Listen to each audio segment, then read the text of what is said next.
Exercise 2.2, question number 1. Find the zeros of the following quadratic polynomials and verify the relationship between the zeros and the coefficients. तो सबसे पहले हमें इन polynomials के zeros find करने हैं, मतलब वो वैल्यूज़ जिन पर ये पॉलिनोमियल ज़ीरो हो जाए। तो पहले मैं इन्हें इक्वल टू ज़ीरो कर देता हूँ ताकि हमें पता लगे कि इनके हमें सबसे पहले ज़ीरोज़ फाइंड करने हैं, और उसके बाद हमें उन ज़ीरोज़ और कोएफिशिएंट्स के बीच के रिलेशन को वेरीफाई करना है। तो सबसे पहले ज़ीरोज़ और कोएफिशिएंट के रिलेशन को मैं डिराइव करता हूँ। सपोज हमारे पास कोई क्वाड्रेटिक पॉलिनोमियल है ax² प्लस bx प्लस सी, और अगर हमें उसके ज़ीरोज़ फाइंड करने तो इक्वल टू ज़ीरो। ये एक जनरल फॉर्म है क्वाड्रेटिक पॉलिनोमियल का।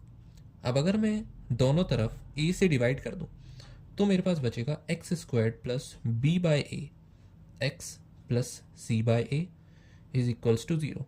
क्योंकि मैंने इस पूरे टर्म को a से डिवाइड किया तो फर्स्ट टर्म में a और a कैंसिल हो गया, तो सिर्फ x² बचा, यहाँ पर बी एक्स अपॉन ए बचा, और यहाँ पर सी अपॉन ए बचा, और zero upon a is zero. तो ये फॉर्म मिलेगा मुझे इस इक्वेशन का।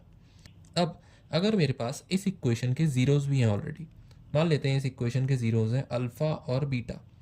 ज़ीरोज़ मतलब इस इक्वेशन में मुझे x की ये दो वैल्यूज़ पता है जिस पर ये वाली इक्वेशन ट्रू है। तो मैं इस इक्वेशन का एक अलग फॉर्म भी लिख सकता हूँ in terms of zeros.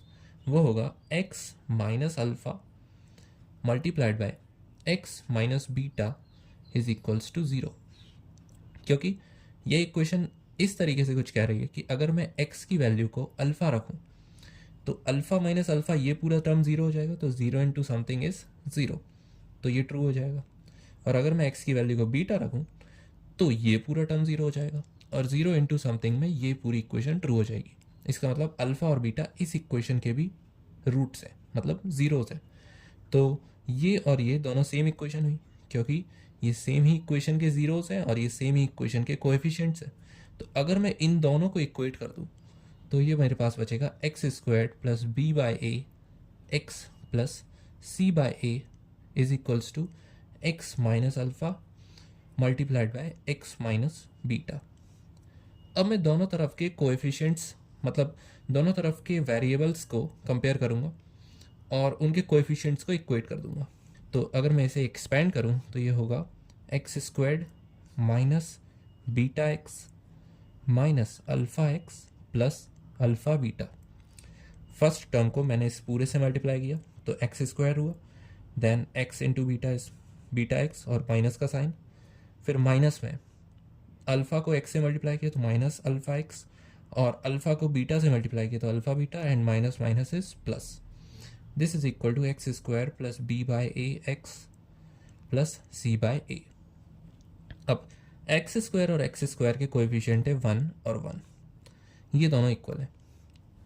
b by a x और यहाँ पर x के दो कोएफिशिएंट्स हैं, तो अगर मैं उन दोनों को इक्वेट करूँ तो b by a would be equal to minus beta minus alpha, ये होगा क्योंकि ये दोनों नेगेटिव में है और x के कोएफिशिएंट्स ये है। और c बाई ये कांस्टेंट है और यहाँ पर अल्फ़ा बीटा ये कांस्टेंट है, तो c by a would be equal to alpha and beta. तो एक रिलेशन तो मुझे ये मिल गया बिटवीन कोएफिशिएंट्स एंड ज़ीरोस की c upon a is alpha into beta. और यहाँ से अगर मैं इसे थोड़ा सिंप्लीफाई करूँ तो b upon a would be equal to minus of alpha minus beta, alpha plus beta, क्योंकि दोनों से मैंने माइनस कॉमन लिया तो माइनस बाहर आया तो बचेगा बीटा प्लस अल्फ़ा, उसे मैंने अल्फ़ा प्लस बीटा लिख दिया। और माइनस को अगर मैं इधर ले जाऊँ तो ये हो जाएगा minus b by a would be equal to alpha plus beta. तो एक रिलेशन ये आ गया जिसमें अल्फ़ा प्लस बीटा की वैल्यू है माइनस बी बाई ए और अल्फ़ा इंटू बीटा की वैल्यू है सी बाई ए। तो इन दोनों रिलेशंस को हमें वेरीफाई करना है after finding the zeros of these polynomials. तो सबसे पहले पॉलिनोमियल को देखते हैं। यह है x² माइनस 2x माइनस 8। तो मैं इसमें splitting the middle term method लगा कर देखता हूँ। ये हो जाएगा x² माइनस 2x माइनस 8। सबसे पहले x² का कोएफिशिएंट और कांस्टेंट कोएफिशिएंट उनका प्रोडक्ट, और उनके जो प्रोडक्ट में आंसर आ रहा है विच इज़ 8, मतलब नेगेटिव साइन भी है लेकिन उसे मैं बाद में कंसीडर करूँगा। उस प्रोडक्ट के वो मल्टीपल्स जिनका सम या डिफरेंस 2 हो। तो 8 के मल्टीपल्स हैं 4, 2 एंड 2। 4 और 2 का डिफरेंस 2 आता है, तो मैं 4 और 2 को कंसिडर कर सकता हूँ। तो x squared minus 4x plus 2x minus 8 would be equal to 0। क्यों मैंने -4 क्यों किया? क्योंकि यहाँ पर 2 नेगेटिव में था, और नेगेटिव में 2 लाने के लिए मेरे को हायर नंबर को नेगेटिव साइन देना पड़ेगा और लोअर नंबर को पॉजिटिव। तो 4 - 2 = 2, और नेगेटिव साइन 4 पे है तो ऊपर नेगेटिव। तो ये हो जाएगा एक्स स्क्वायर, मतलब इन दोनों में तो x कॉमन है, तो x कॉमन, ब्रैकेट के अंदर बचेगा x - 4, और प्लस इन दोनों में 2 कॉमन है तो 2 कॉमन, ब्रैकेट में बचेगा x - 2 4 * 8, तो 4 is equal to 0। So x + 2 into x - 4 is equal to 0, क्योंकि मैंने यहाँ x - 4 दोनों में कॉमन देखा और उसे बाहर कॉमन ले लिया और बचा अंदर x + 2। इसका मतलब ये x minus alpha into x minus beta के फॉर्म में आ रहा है।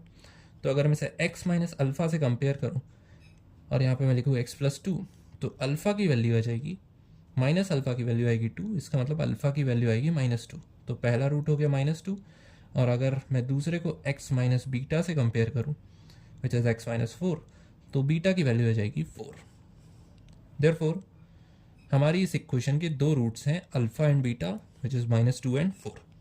अब हमें रिलेशन को वेरीफाई करना है बिटवीन ज़ीरोज़ एंड कोएफिशिएंट्स। तो हमें पता है कि -b/a is equal to alpha plus beta. तो -b/a क्या होगा? -b ax² plus bx plus c। bx में b है -2, तो माइनस ऑफ -2, क्योंकि माइनस बाहर है और b तो खुद ही नेगेटिव है, डिवाइडेड बाय a, x² का कोएफिशिएंट 1 है, तो ये हो जाएगा 1 is equal to alpha which is -2 and beta is 4 + 4। तो माइनस माइनस इज प्लस, तो ये 2 हो जाएगा, और 4 - 2 इज़ 2। तो ये तो प्रूफ हो गया। अब यहाँ पर c/a is equal to alpha into beta. अब c है -8 और a है 1 और अल्फ़ा है -2 और बीटा है 4, so -8 is equal to -8। This is also proved. तो इन दोनों के रूट्स ये हैं -2 और 4, और इनका रिलेशन भी ट्रू है, तो दिस इज़ वेरीफाइड। अब हम बचे हुए पॉलिनोमियल्स के रूट्स फाइंड करते हैं और उनके रिलेशन को वेरीफाई करते हैं। So now we have 4s² - 4s + 1 is equals to 0। तो सबसे पहले इन दोनों टर्म्स का प्रोडक्ट विच इज़ 4, तो 4 आ गया। अब उनके फैक्टर्स 2 और 2, तो इन दोनों का सम 4 आ सकता है, हाँ आ सकता है। तो मैं डायरेक्टली लिख सकता हूँ 4s² - 2s + 1 is equals to 0, क्योंकि इन दोनों का सम 4 होता है, और क्योंकि 4 नेगेटिव में है तो इन दोनों का नेगेटिव सम 4 होगा। तो इन दोनों टर्म्स में कॉमन है 2s को मैंने कॉमन लिया, तो इस वाली टर्म में सिर्फ 2s बचा और इसमें बचा 1, 2s - 1, और इस पूरे में कुछ कॉमन नहीं है तो मैं 1 कॉमन ले लेता हूँ, और अगर मैंने -1 इसमें कॉमन ले लिया तो यहाँ पर बचा 2s, और -1 को अगर मैं -1 से मल्टीप्लाई करूँ तो 1 आएगा, तो इसके अंदर बचा -1 इज इक्वल्स टू 0। तो ये आ गया 2s - 1, और ये जो कॉमन लिया था वो बाहर, सो 2s - 1, ये पूरा टर्म एक, और उसके अंदर के बचे हुए टर्म ये इज इक्वल टू 0। इसका मतलब s is equals to 1/2 from this term and s is equals to 1/2 from this term. इसका मतलब ये एक पैराबोलिक इक्वेशन है जिसमें पैराबोला x एक्सिस को टच कर रहा है, किस पॉइंट पर? 1/2 पर, क्योंकि s का कोएफिशिएंट पॉजिटिव है तो ये अपवर्ड पैराबोला होगा, और ये 1/2 पर x एक्सिस को टच कर रहा है, इसलिए इसके दोनों रूट्स इक्वल आए। सो ये दोनों इसके रूट्स हुए, अल्फ़ा एंड बीटा। अब हमें रिलेशन को वेरीफाई करना है। So -b/a should be equal to alpha plus beta. Now b is -4, तो minus of -4 is 4 divided by a is also 4, alpha is half and beta is half, so 4/4 is 1, और half plus half is also 1, so this relation is verified. Now we have c upon a is equals to alpha multiplied by beta. C is 1 and a is 4 and alpha is 1 by 2 and beta is also 1 by 2. So this is also equal to 1 by 4. 2 into 2 is 4, 1 into 1 is 1. This relation is also verified. तो इसके हमने roots find किए, half and half, same roots क्योंकि ये touch कर रहा था, और रिलेशन को हमने प्रूव कर दिया. Now third, 6x squared minus 7x minus 3 equals to 0. तो इन दोनों टर्म्स का प्रोडक्ट 6 3s are 18.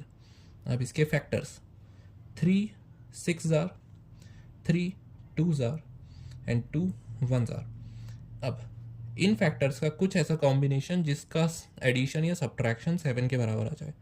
यहाँ पर मुझे 3 इंटू 3 9 दिख रहा है और 9 में से 2 अगर मैं सब्ट्रैक्ट करूँ तो 7 मिलेगा. तो मैं लिख सकता हूँ 6x squared minus 9x plus 2x minus 3 is equals to 0. अब मैंने 9 पे नेगेटिव साइन इसलिए लगाया क्योंकि यहाँ पर 7 पे नेगेटिव है, इसलिए बड़े नंबर को नेगेटिव साइन दिया और 2 को पॉजिटिव. तो इन दोनों का सब्ट्रैक्शन इज 7. नाउ इन दोनों टर्म्स में एक तो x कॉमन है और 6 और 9 में 3 कॉमन है, सो 3x. तो इसमें बचा क्या?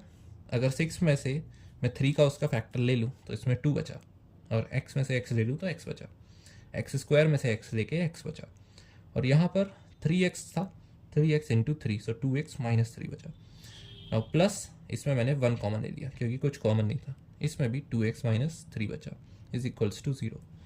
तो पहले ये कॉमन वाली term which is 2x minus 3 and बची हुई term 3x plus 1 is equals to 0.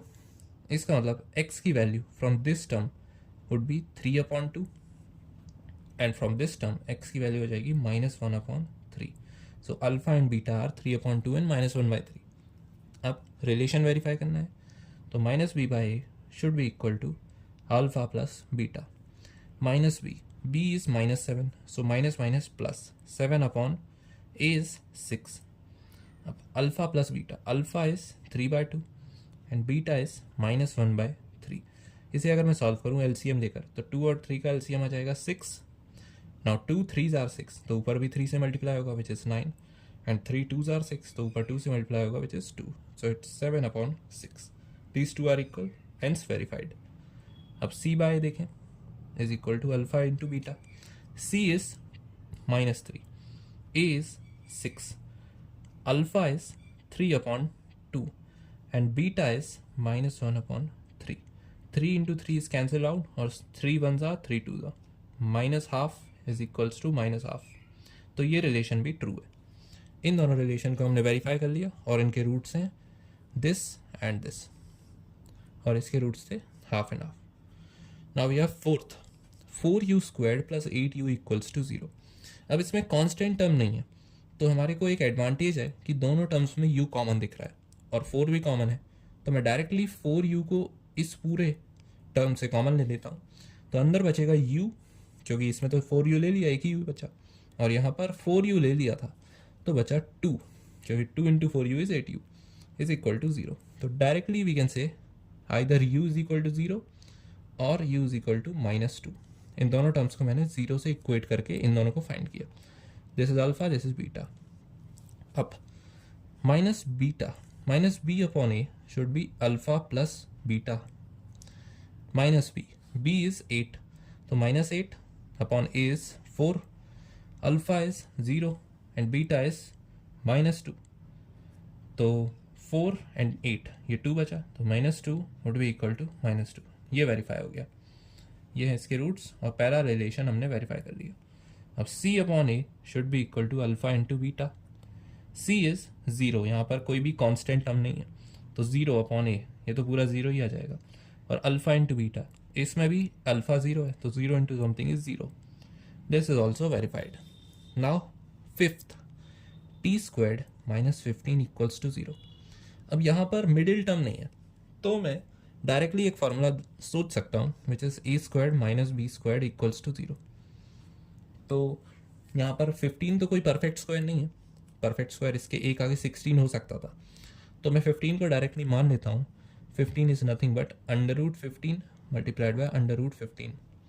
तो इसके दोनों स्क्वायर रूट्स को मल्टीप्लाई करें तो ये स्क्वायर मिलेगा. तो इसे मैं लिख सकता हूँ t squared minus under root 15 whole square is equal to 0, क्योंकि इन दोनों का प्रोडक्ट स्क्वायर हो जाएगा। तो इसे मैं लिख सकता हूँ a plus b into a minus b. असल में इन कोएफिशिएंट्स को और इससे कंफ्यूज नहीं करना, इसको मैं x और y मान लेता हूँ। X square y square is equal to x plus y and x minus y which is 0। तो x plus y t plus under root 15 multiplied by t minus under root 15 would be equal to 0। तो यहाँ से आ जाएगा t is equal to minus root 15 और यहाँ से आ जाएगा t is equal to root 15। These two are the roots.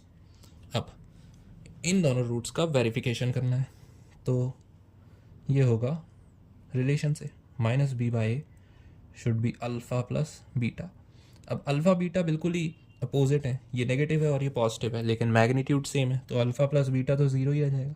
Minus b by ए को फाइंड करते हैं। बी भी ज़ीरो है इसमें, क्योंकि टी वाली कोई टर्म नहीं है, यहाँ टी स्क्वायर है और कॉन्स्टेंट टर्म है, तो वो भी ज़ीरो है, तो zero equal to zero, this is proved. Now c by a should be equal to alpha into beta. अब c यहाँ पे है -15 और a है 1 which is t squares coefficient, और alpha is minus root 15 and beta is root 15। इस पूरे का मैग्नीट्यूड है 15 और आगे नेगेटिव, तो -15 वुड बी इक्वल टू -15। ये भी वेरीफाइड है, तो इसके रूट्स हैं ये, और हमने इन दोनों रिलेशंस को भी वेरीफाई कर लिया। Now last 6th, 3x square minus x minus 4 is equals to 0। अब इन दोनों टर्म्स का प्रोडक्ट 3 and 4 इज 12 और उसके factors 3 4s are 12 and 4 1s are 4। क्योंकि इन दोनों का डिफरेंस 1 है, इसलिए मैंने डायरेक्टली ये फैक्टर्स कर दिए, क्योंकि 4 के फैक्टर्स 2 और 2 हो सकते थे, लेकिन मुझे साफ साफ दिख रहा था कि इन दोनों का डिफरेंस ही 1 आता है और मिडिल टर्म का कोएफिशिएंट 1 है, एक्चुअली नेगेटिव 1 है लेकिन 1 मैग्नीट्यूड है उसका। तो मैं इसे लिख सकता हूँ 3x squared minus 4x plus 3x minus 4 is equal to 0। अब 4 पे नेगेटिव साइन क्यों है? क्योंकि फाइनल आंसर में नेगेटिव है, इसलिए बड़े मैग्नीट्यूड वाले टर्म पे माइनस साइन लगाया। अब 3x स्क्वायर और 4x में कुछ कॉमन नहीं है, लेकिन 3x स्क्वायर और 3x में कॉमन है, तो मैं इसे थोड़ा रीअरेंज करता हूँ। ये हो जाएगा 3x square plus 3x minus 4x minus 4 is equals to 0। अब इन दोनों में 3x कॉमन है, तो अंदर बचेगा x प्लस 1, यहाँ पे सिर्फ x बचा है, यहाँ 1, और यहाँ पर -4 कॉमन है, फिर से अंदर बचेगा x plus 1 is equals to 0। तो कॉमन वाली टर्म x प्लस 1 आ गई और बची हुई टर्म आ गई 3x minus 4, this whole thing is equals to 0। तो either x is equals to -1 और x is equals to 4/3 by equating x plus 1 and 3x minus 4 equal to 0। तो ये है अल्फ़ा और ये है बीटा। नाउ रिलेशन, क्योंकि हमने रूट्स तो फाइंड कर ही लिए, अब रिलेशन क्या होगा? Minus b by a should be equal to alpha plus beta. Minus b is -1, so minus b is 1 upon a is 3 and alpha is -1 and beta is 4/3। तो इसको अगर मैं सॉल्व करूँ तो दोनों का एलसीएम आएगा 3, और 3 ऊपर मल्टीप्लाई में जाएगा तो -3 plus 4 which is 1/3। LHS equals to RHS, hence verified. Now we have C upon A equals to alpha into beta. C is -4 and A is 3, alpha is -1 and beta is 4/3. So -4/3 and -1 into 4/3, these two are same things. तो ये भी verified है. Therefore, these all are the roots of these equations and their corresponding verifications. So this is the answer.